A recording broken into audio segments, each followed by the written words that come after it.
Assalamualaikum warahmatullahi wabarakatuh. Baik, perkenalkan nama saya Liana Auliasari dengan NIM 22016123 akan memaparkan materi tentang sifat-sifat bahasa. Sifat-sifat bahasa yang pertama yaitu bahasa sebagai sistem. Bahasa sebagai sistem adalah suatu bahasa yang mempunyai susunan pola secara teratur yang terbentuk oleh komponen-komponen yang saling berkaitan secara fungsional. Contohnya yang pertama yaitu Abdul memotong kambing. Yang kedua, Aisyah dicuci piring. Terlihat bahwa contoh pertama itu menunjukkan kesistematisan bahasa. Dan yang kedua itu tidak sistematis, bahasanya tidak sistematis.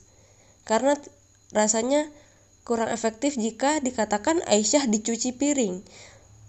Seharusnya Aisyah mencuci piring, seperti itu. Sifat-sifat bahasa yang kedua adalah bahasa sebagai lambang. Bahasa sebagai lambang adalah suatu bahasa yang digunakan dalam bentuk lambang, yang mana di dalamnya berisikan pengertian, ide, konsep atau sebuah pikiran yang disampaikan oleh seseorang dalam bentuk wujud bunyi. Tujuannya yaitu untuk memberikan suatu isyarat kepada seseorang berupa kode, sehingga mereka paham akan hal yang disampaikan, tanpa harus menjelaskan bahasa perlambang yang digunakan. Sifat-sifat bahasa yang ketiga yaitu bahasa adalah bunyi.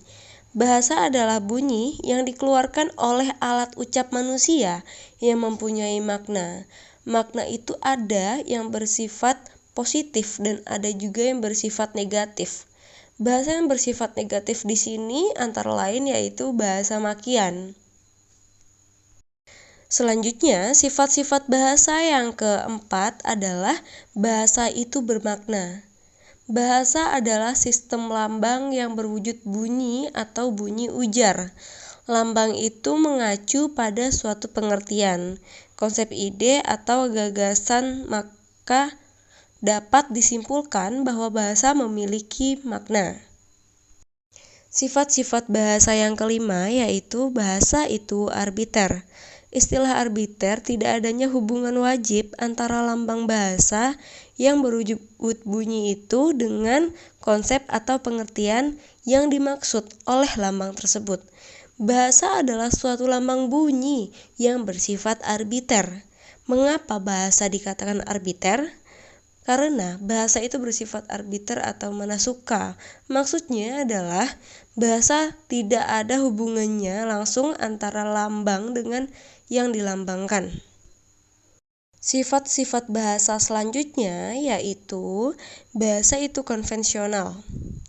Bahasa itu konvensional artinya penggunaan lambang bunyi untuk suatu konsep tertentu berdasarkan kesepakatan antara masyarakat pemakai bahasa. Contoh bahasa konvensional misalnya kelaziman, kebiasaan, atau adat suatu tempat. Selanjutnya yaitu bahasa itu produktif. Bahasa produktif adalah penggunaan kebahasaan seseorang untuk menyampaikan sebuah informasi atau gagasan dalam bentuk tulisan maupun lisan. Bahasa itu terkenal produktif. Artinya, meskipun jumlah unsur-unsur bahasa itu sedikit, akan tetapi dengan minimnya jumlah tersebut dapat disusun kumpulan satuan bahasa dengan relatif jumlah tidak terbatas sesuai dengan sistem yang berlaku dalam bahasa yang bersangkutan. Jadi, mengapa bahasa disebut produktif? Karena keterampilan tersebut digunakan untuk memproduksi bahasa demi menyampaikan makna. Baik, selanjutnya adalah bahasa itu unik. Bahasa itu unik, artinya setiap bahasa memiliki sifat dan ciri khas serta spesifik yang tidak dimiliki oleh bahasa yang lain. Sistem yang khas ini menyangkut sistem bunyi, sistem pembentukan kata, sistem pembentukan kalimat, atau sistem-sistem yang lain. Bahasa dikatakan unik karena memiliki ciri khas sendiri yang tidak dimiliki oleh bahasa lainnya.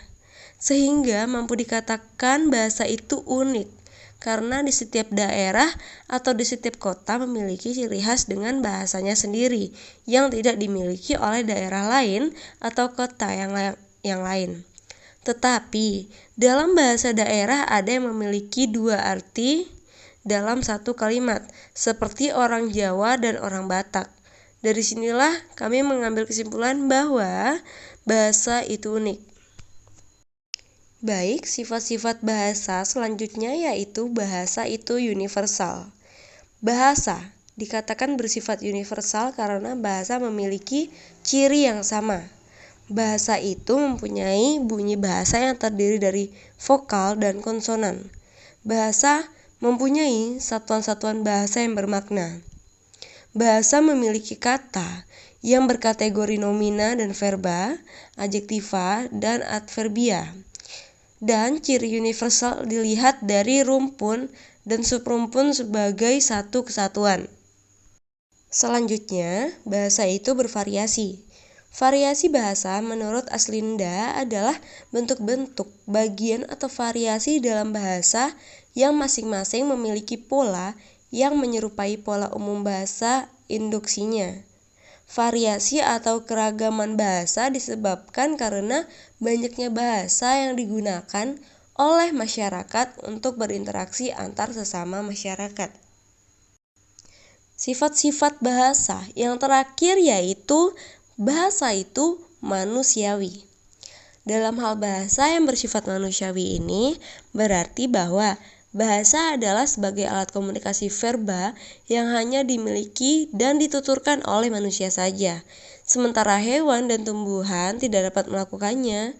Meskipun hewan dapat berkomunikasi, tetapi tidak serta-merta menggunakan bahasa manusia ini, melainkan menggunakan bunyi atau gerak isyarat terhadap sesama hewan. Baik, itulah materi tentang sifat-sifat bahasa yang dapat saya paparkan. Kurang lebihnya saya mohon maaf. Terima kasih atas perhatiannya. Assalamualaikum warahmatullahi wabarakatuh.